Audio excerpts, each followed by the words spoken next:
County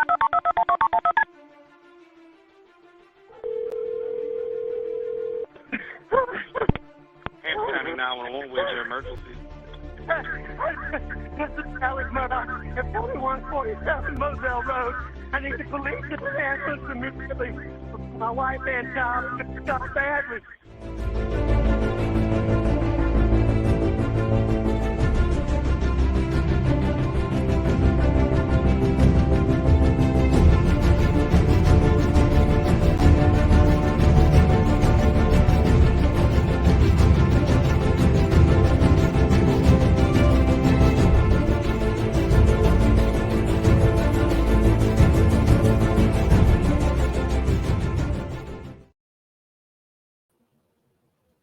Well, good afternoon, friends. I hope everyone's doing well. I'm Franky, and this is the Think Tank. So, prosecution side of the Murdaugh case finished up today, and we've got a long weekend. So Tuesday, the defense will carry on. They did manage to get 2 witnesses in really fast, but they were short and didn't really have much of a dent as far as this case goes. And my dogs are deciding to play WWF right now. You good, girls? So, the prosecutors and Alex Murdaugh's double unaliving trial rests their case after 4 weeks. Let's see here.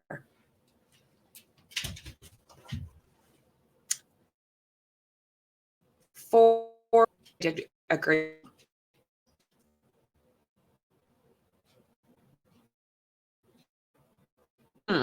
If this doesn't click it, we'll go on to something else.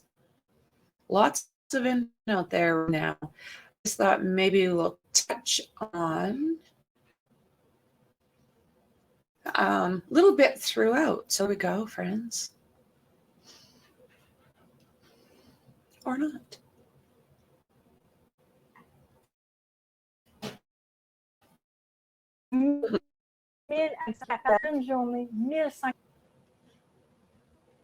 The prosecution close to wrapping its case in the Alex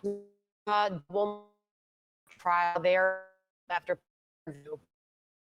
held with August 20. He gotten wife prosecution today. Murdaugh's team as soon as tomorrow. Joining us now with the latest out of that courtroom, criminal defense attorney Phil Holloway. Phil, first off, your top line thoughts on what we have seen and heard in that courtroom today. What are you learning? Yeah, well, good afternoon, Sandra. Great to be back with you. Look, I think the prosecutor has painted a very, very devastating picture of guilt against the defendant, Alex Murdaugh, in this case. So the defense certainly has its work cut out for it if it's going to create reasonable doubt in the minds of these jurors. They have, I think, 2 things that they need to focus on, at least 2 things going into the defense case. Number one, Sandra, is they need to see if they can rehabilitate the alibi. As we recall, state's witnesses have come forward and said, look, we hear. He looks concerned, doesn't he? And I think he has a right to be concerned at this point. Alex Murdaugh's voice on that video, which places him at the scene just moments before the fatal shots were fired. That was devastating. So maybe they can put the defendant on the stand to say, hey, I didn't do it, I wasn't there, and maybe explain that. Or maybe in the alternative, or in addition to that, they can have witnesses who might say, I hear those voices, I know the defendant, and I don't believe it to be his voice. So they might can bring other witnesses to sort of put it another way, to give the jury perhaps some reasonable doubt. The other thing that they need to do is they're going to have to try to neutralize this evidence of all these other crimes that he's said to have committed. The defense is going to need to remind this jury that those are charges for another day, another jury, another courtroom in another case, and that they need to decide this case on its own merits, because quite frankly, and I've had a problem with this, I don't really understand how the evidence of all these other crimes paints a line in terms of motive to this particular crime. And if the defense can further put the leaves on that tree, so to speak, they might be able to get some residual doubt that will spill over and perhaps be reasonable doubt in the minds of at least one juror. Those are fascinating insights. Maggie Murdaugh's sister, so Alex Murdaugh's wife's sister, his sister-in-law, This was a really interesting moment when lots of very interesting moments in this case. Today was almost electric. His one lawyer, Dick, well, oh my word, having a rough morning. Very rough morning. Let's see what happened here. So, paint a very devastating picture of guilt. I don't know what really happened there. Let's try this again.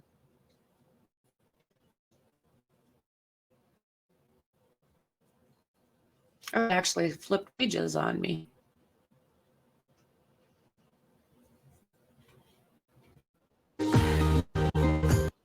At Wayland College, our students go beyond the classroom for immersive, hands-on. The prosecution close to wrapping its case in the Murdaugh double murder trial. Right now, they're in recess after playing an interview police held with him back in August of 2021, 2 months after he allegedly shot and killed his wife and son. If the prosecution rests today, Murdaugh's defense team could begin its arguments as soon as tomorrow. Joining us now with the latest out of that courtroom, criminal defense attorney Phil Holloway. Phil, first off, your top line thoughts on what we have seen and heard in that courtroom today. What are you learning? Yeah, well, good afternoon, Sandra. Great to be back with you. Look, I think the prosecutor has painted a very, very devastating picture of guilt against the defendant, Murdaugh, in this case. So the defense certainly has its work cut out for it if it's going to create reasonable. Sorry about the rerun, guys. It was taking me to a different page. Doubt in the minds of these jurors. They have, I think, two things that they need to focus on, at least two things going into the defense case. Number one, Sandra, is they need to see if they can rehabilitate the alibi. As we recall, state's witnesses have come forward and said, look, we hear Murdaugh's voice on that video, which places him at the scene just moments before the fatal shots were fired. That was devastating. So maybe they can put the defendant on the stand to say, hey, I didn't do it, I wasn't there, and maybe explain that. Or maybe in the alternative, or in addition to that, they can have witnesses who might say, I hear those voices, I know the defendant, and I don't believe it to be his voice. So they might can bring other witnesses to sort of let's put it another way, to give the jury perhaps some reasonable doubt. The other thing that they need to do is they're going to have to try to neutralize this evidence of all these other crimes that he's said to have committed. The defense is going to need to remind this jury that those are charges for another day, another jury, another courtroom in another case, and that they need to decide this case on its own merits, because quite frankly, and I've had a problem with this, I don't really understand how the evidence of all these other crimes paints a line in terms of motive to this particular crime. And if the defense can further put the leaves on that tree, so to speak, they might be able to get some residual doubt that will spill over and perhaps be reasonable doubt in the minds of at least one juror. Those are fascinating insights. Maggie Murdaugh's sister, so Murdaugh's wife's sister, his sister-in-law. This was a really interesting moment when she noted that it was odd that they never discussed between them the person who is actually, or who could have actually committed these murders. Listen to this. We never talked about it. We never talked about finding the person who could have done it. What? It was just odd. Because naturally one would assume that your wife and son are murdered. You might want to discuss possibly with other family who this could have been. What does that mean in the courtroom? That's a good question. I don't know exactly what it means. We've heard that witness give her opinion as to what it might mean. In her opinion, it was odd. We haven't heard Murdaugh discuss what he may have meant, and if he testifies, maybe he'll let the jury know what he meant by that. But this is the kind of evidence that really, I wonder if the prosecutor maybe is over trying their case. I don't know if I would have put that in, because we don't really know what that means, and you're going to ask a jury to basically extrapolate from that and to speculate as to what it might mean. It was interesting, but I don't think on balance it moves the needle that much personally. Everyday conversation, you hear that to be the case. You think it's pretty darn odd, but things can be different in the courtroom with the jury. Thank you very much for joining us on that, Phil. So, yeah, I don't think that they went overboard at all. This isn't an easy case to try. That family has a bunch of lawyers and a large family, money, clout. They had to give what they had, in my personal opinion. So the prosecutors in Alex Murdaugh's Double M trial rested their case Friday after calling 61 witnesses over 4 weeks in Walterboro, South Carolina. The trial in Colton County Courthouse began with opening statements on January 25th. Lead Assistant Attorney General Creighton Waters told Judge Clifton Newman Friday that the prosecution had finished their presentation and would like to turn the floor over to the defense. The defense basically brought in 2 witnesses really fast, boom, boom, and said that they didn't have anyone else there. So Murdaugh's lawyer, Dick Harpootlian, and Jim Griffin said they expect their case to take approximately 1 week. By looking at the witness list, the first couple weren't even on that list, but it is just a smidge compared to what the prosecution had. Alex Murdaugh admits to botched unaliving plot in a police interview, and that he did. That is one of those things that a person could probably go over, because he admitted to a lot of things and he tried to distract with a lot of things, in my opinion. The disbarred attorney is accused of unaliving his wife, Maggie Murdaugh, who is 52, and his 22-year-old son, Paul Murdaugh, June 7th, 2021. The defense called 2 brief witnesses before the trial adjourned for the long weekend, making it that Tuesday at 9:30 Eastern Standard Time will be the next day of trial. Prosecutors have argued that Murdaugh blew off unalived his son and his wife to prevent his financial misdeeds from coming to light. Well, there is more to it than that.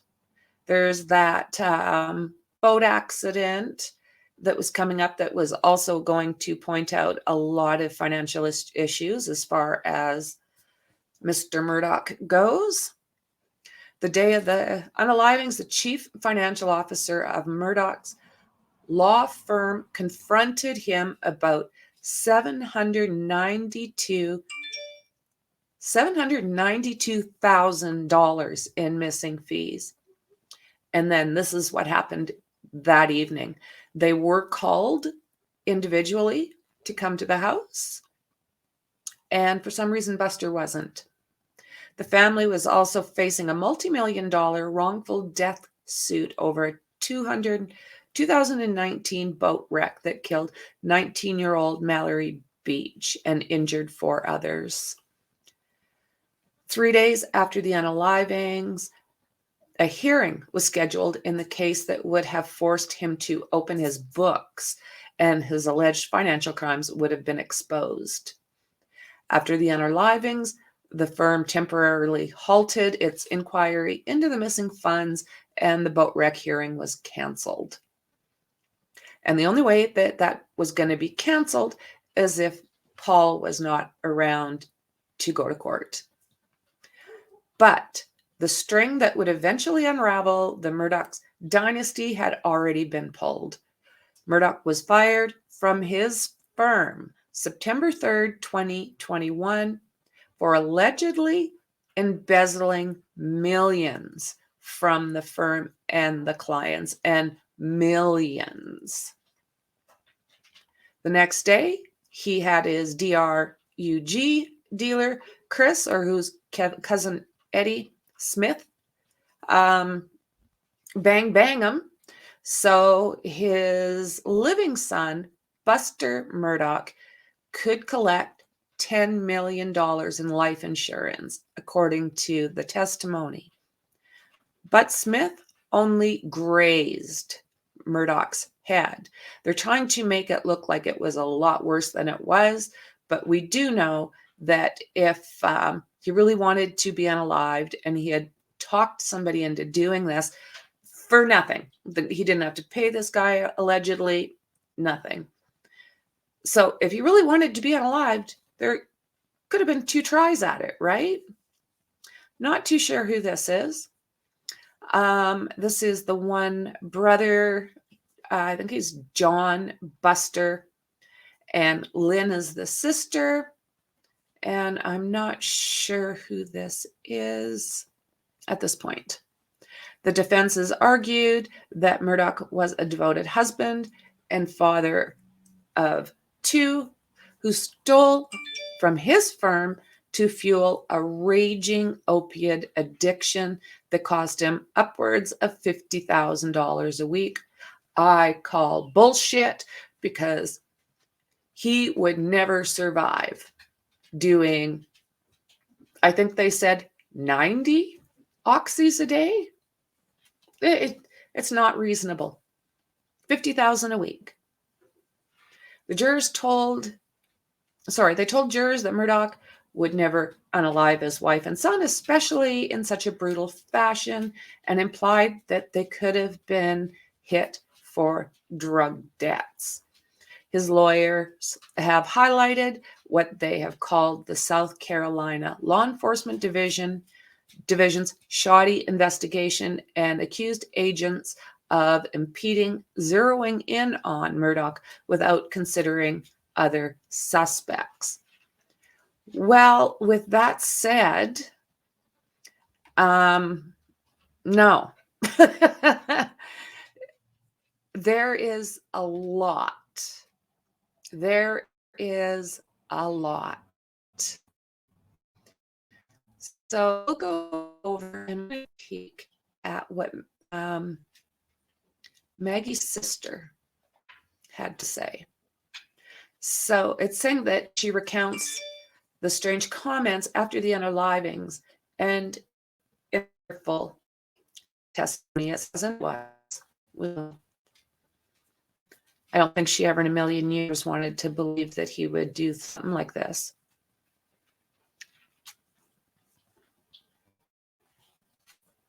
I'm not sure. Let's just see what we got here.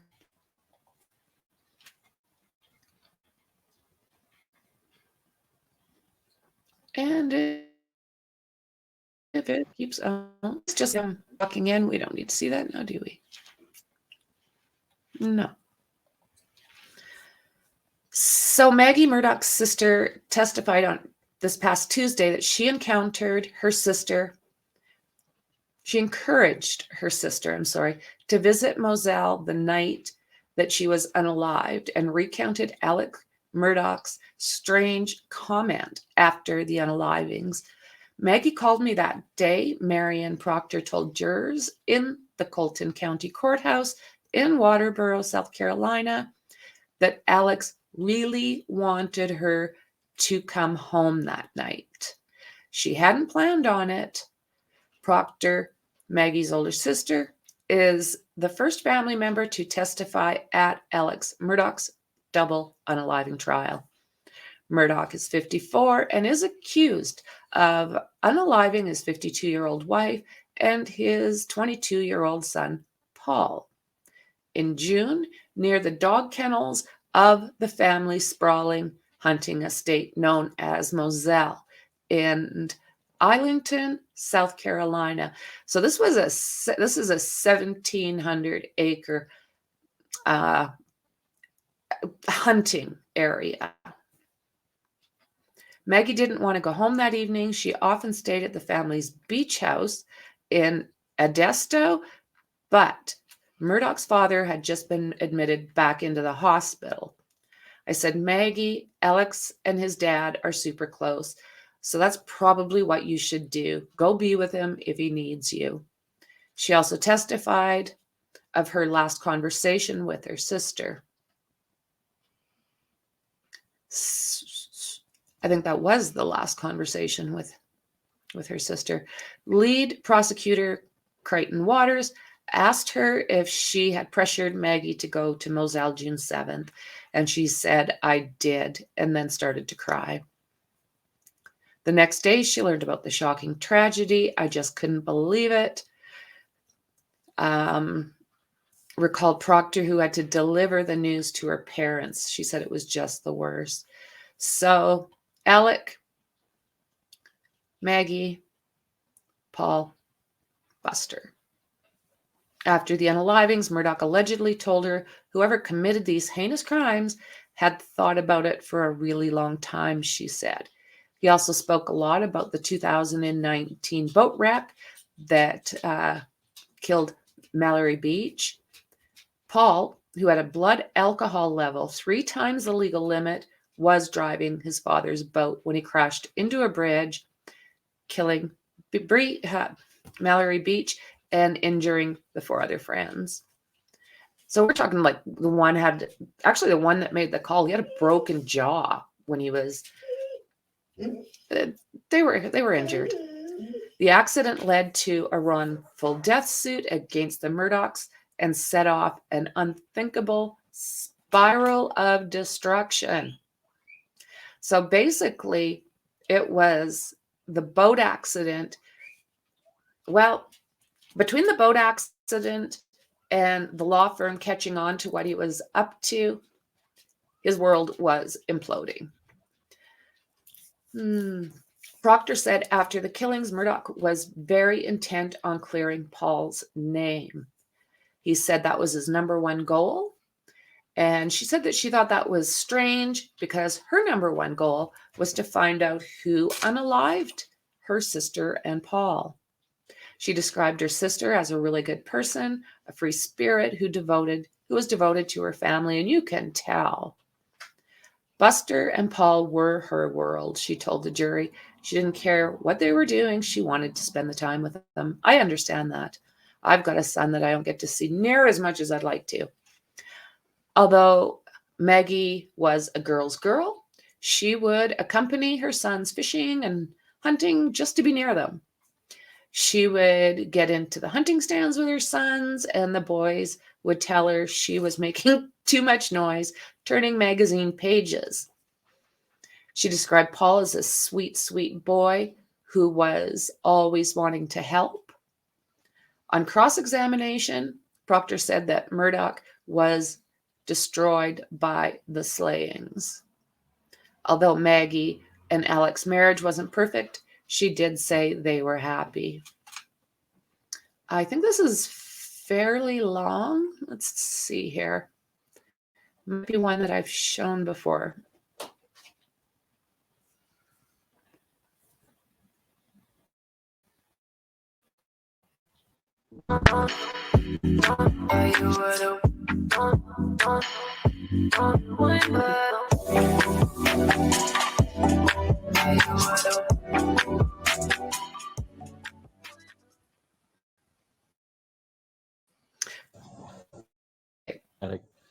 That's okay.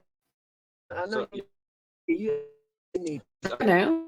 Good Because that's an and your day. one. I can't remember what view this is. It's nurse A. The second 100. Alex Murd tested blood and said this had a very good ship. Same thing. They left. She was to take over Moselle at one point. Maggie had confided in her sister that Murdaugh struggled with an opioid addiction. So that does surprise me. But at the same time, very well could be. I mean, they're saying that they were finding things that he had hidden. Now, I don't know what this is.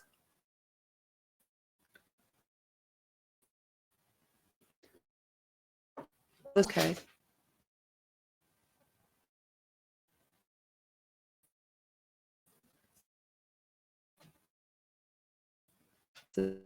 here. I'll hear over.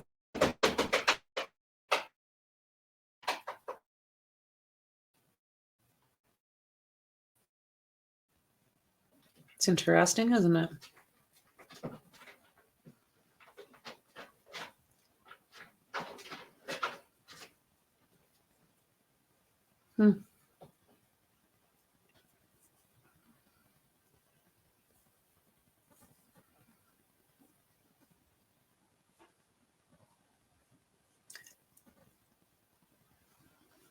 So over there, right there is where that shed is for the dog food and what have you, where Paula was unalived.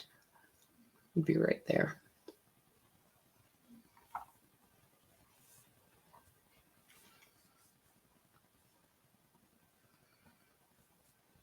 They're not giving any kind of idea, just to. Okay, right there.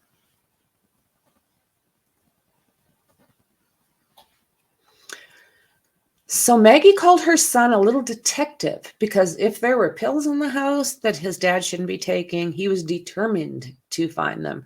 Proctor said her perception of Murdaugh changed after September 4th, the roadside shooting. She soon learned that the shooting was staged and Murdaugh had been fired from the law firm for allegedly stealing millions of dollars. Murdaugh allegedly hired Curtis Cousin 80 Smith to unalive him so Buster could get $10 million in insurance money. So there has been quite a bit of, let me see here, quite a bit of information come through in this past 4 weeks. So I'm trying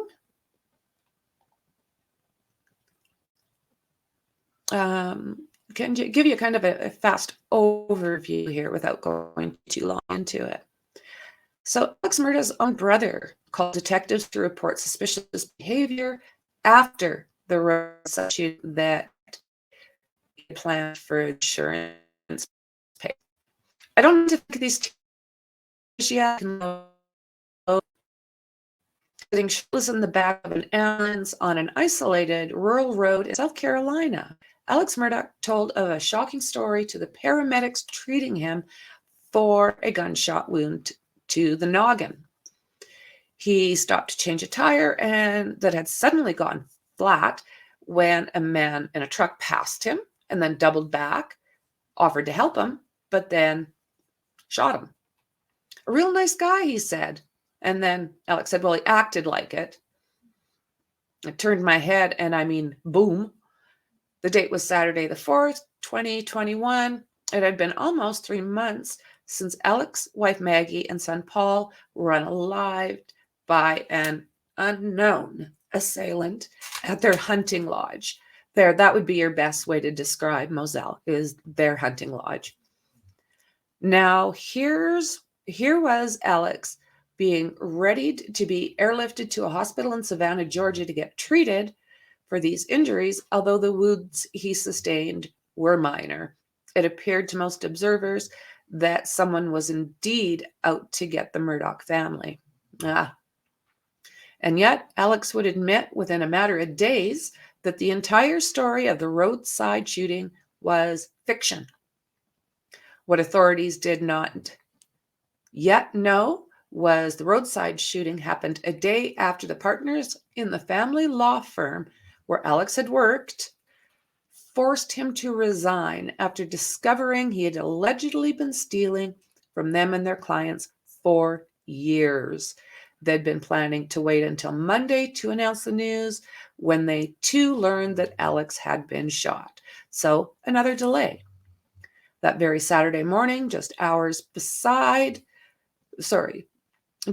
before the roadside incident, his longtime friend, Chris Wilson, had also confronted him after learning about the missing funds and resignation. Alex, who owed Wilson almost $200,000 after lying to him about a legal settlement, explaining how he had stolen from his friend and others to purchase oxycodone and other opiates. After years of allegedly hiding extensive financial misdeeds and a DRUG addiction, secrets so dark and ruinous, prosecutors say, that they drove him to unalive Maggie and Paul in order to avoid them being discovered. And then it says, Alex has finally been unmasked. I was in a very bad place, Alex said in a September 13th phone interview with investigators that was played in court on Thursday at his unaliving trial. I thought it would be better for me not to be here anymore. I thought it would make it easier on my family for me to be gone. Jurors at the trial were able to hear testimony about the roadside shooting, and listen to interviews Alex had given about it because of a decision by Judge Clifton Newman on Wednesday. After initial ruling, the incident was a bridge too far. Newman reversed himself and allowed prosecutors to brief the jury on it because the question of Alex's defense team had asked a witness about the possible involvement of DRUG gangs. The judge said that the question had opened the door for prosecutors to introduce evidence about the relationship between Alex and a man he said was a longtime friend or dealer, Curtis Eddie Smith. And there's his mug there. So I have a question. If he was sending all of this money to get this kind of $50,000 a week, tell me why this guy looks so rough. Shouldn't he be making some money? I'm confused. You would think that he would have money. But no, he looks pretty down and out. So, okay, Smith, a distant cousin and former law firm client, was also the man Alex had turned to on September 4th to ask him about unaliving him so he could give his surviving son $10 million life insurance payout. Alex said on September 13th how he and Smith met at a gas station where they laid out his plan. So I told him things were getting ready to get really bad and I'd rather be better off not here, Alex said. On the taped call, I asked him to do that. At first, I think he was a little surprised, but he did say okay, which is very surprising. Who says okay and for no money?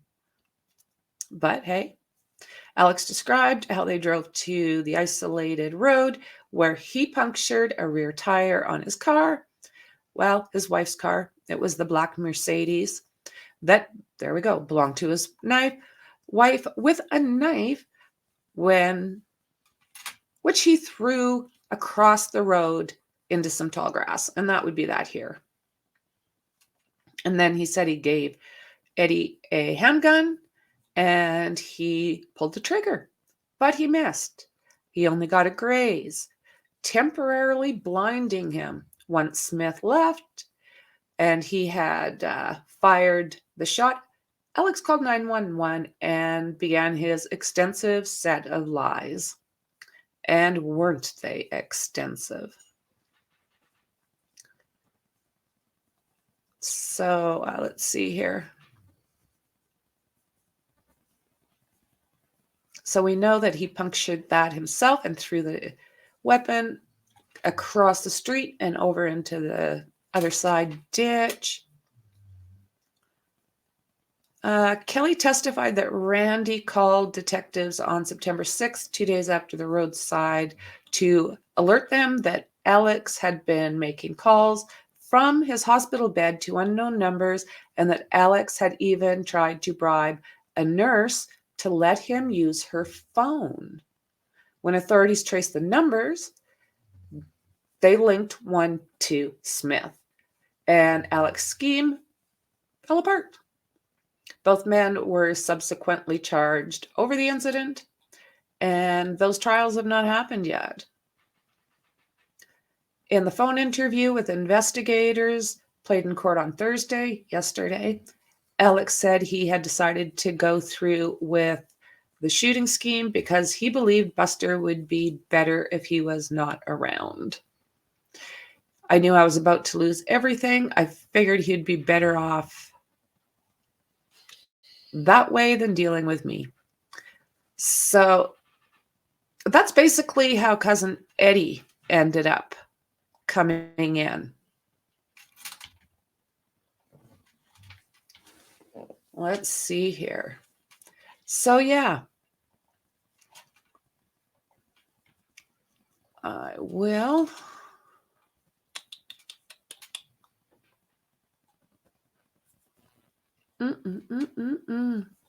Tuesday's going to feel like a long ways away. Okay, let's take a boo here.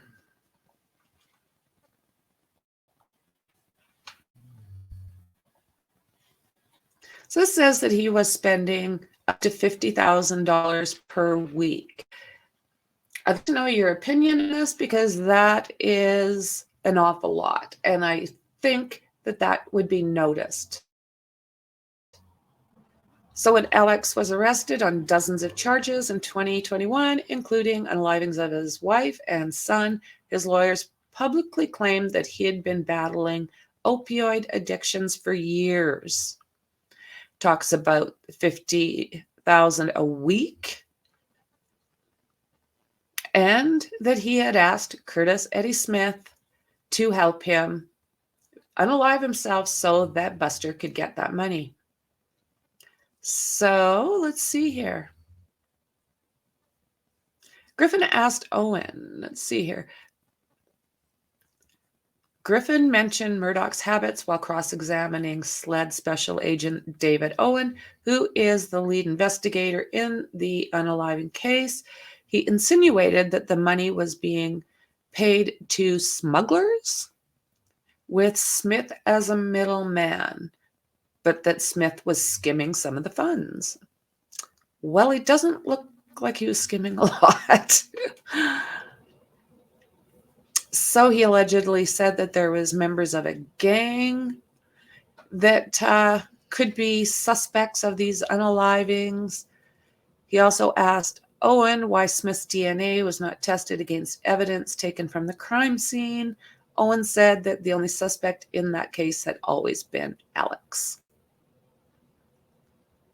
So we do know that he's been charged with those crimes, and he also faces 85 criminal charges in addition to the unaliving, and many of which were uncovered after police began investigating the unalivings.